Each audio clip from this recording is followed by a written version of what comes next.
I love making high protein versions of things, and I have three delicious high protein vegan desserts for you today. They're all so good and so fun and easy to make, and I'm excited to share them with you. As always, all the recipes are on my blog, and I put everything you need to know in the description box down below, so be sure to check that out. We're going to start off with a high protein cranberry bread. We're going to add in our dry ingredients. So we have vanilla vegan protein powder, vital wheat gluten, all-purpose flour, stevia in the raw, and baking powder. I'm using a combination of stevia in the raw and agave in this recipe to keep the refined sugar a bit lower. Then we're going to go with non-dairy milk. I'm using Ripple Pea protein, the agave, vegan egg replacer. I'm using Bob's Red Mill, and vanilla extract. And we're just going to whisk that up. Now, when you whisk, you may start to feel like it's a little bit dry, and that's okay. If you are feeling like that, then we're just going to add in some water. It's really no big deal. We just need a little bit more liquid. And I wanted to make a cranberry bread partly because of the holidays. I still had a ton of cranberries left over that I didn't use. I bought them. I thought I was going to use them for something else, and I didn't. Now, cranberries are a little bit tart, so they don't necessarily add sweetness to the bread. It's just another way to get in another fruit. But if you want, you can always up the sugar a little bit on this because the protein bread itself, the protein cranberry bread, isn't overly sweet. The frosting helps with that. Or you can always just change out the fruit and use blueberries, strawberries, raspberries, anything. And we're just going to add in the cranberries. Like I said, these are just fresh cranberries straight from the bag. Then we will add them into a baking dish, a greased baking dish, and we will spread the batter around. Now we're going to bake this in the oven, 350 degrees for about 50 minutes or until a toothpick comes out clean.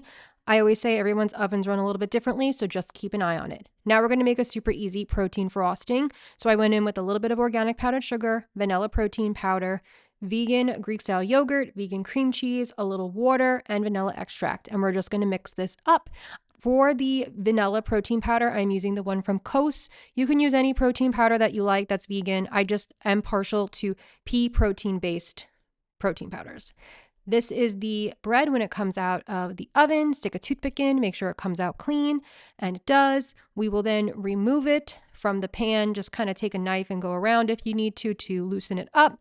And then we'll let it cool. Let it cool for at least 30 minutes. Otherwise, if you put that frosting glaze on top, it's just going to go and melt everywhere. So that's not what we want. But look at how beautiful this is. And I also thought it was really fitting for Valentine's Day with the little pops of pink in there.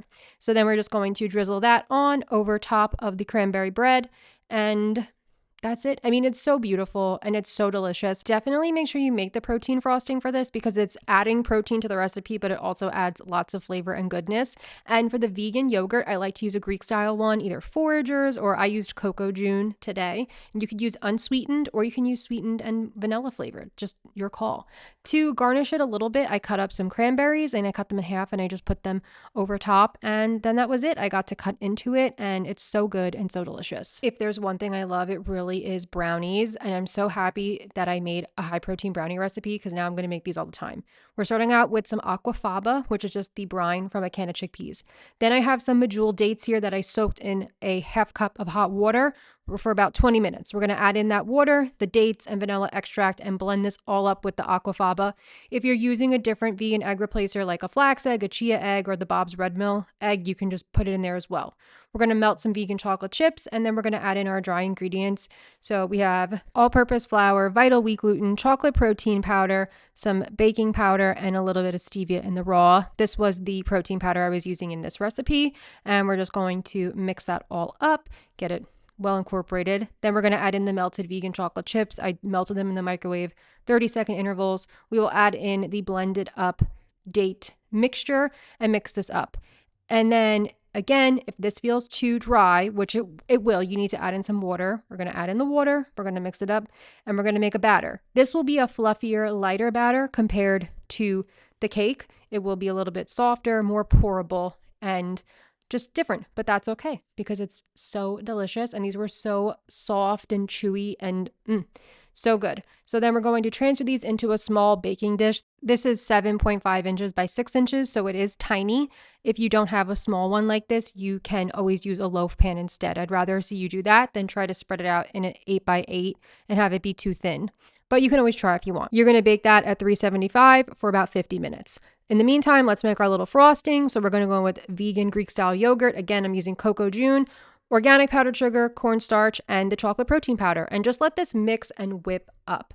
And it's not going to be so thick and fluffy like a typical frosting, but it'll get there. It'll get a little bit whippy and delicious. I wanted it to be like lightly chocolatey. If you want it to be heavily chocolatey, add in cocoa powder or more of the chocolate protein powder.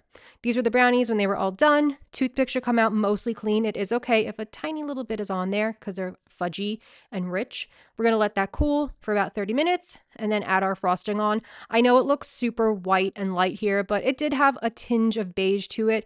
Like I said, I wanted it to be a very light chocolate in there.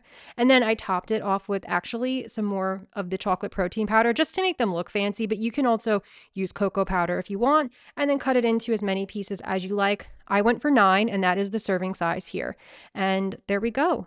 Fudgy, beautiful, high protein brownies. Keep these stored in the fridge, and then you can warm them up in the microwave or the oven for a few minutes if you want before you eat them.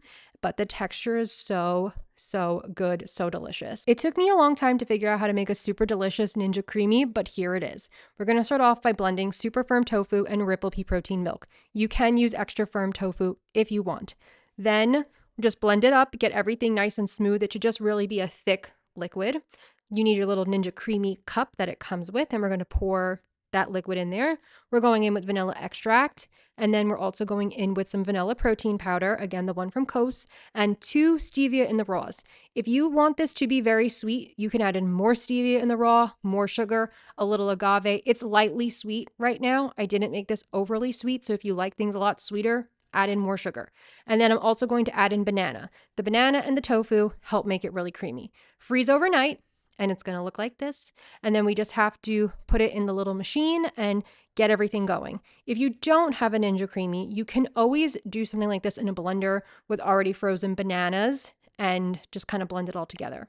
We're going to blend it once on light ice cream. It's going to look like this. I'm going to scrape the sides, mix it up a little bit. I added in some vanilla bean paste, gave it another spin on light ice cream, and look at this.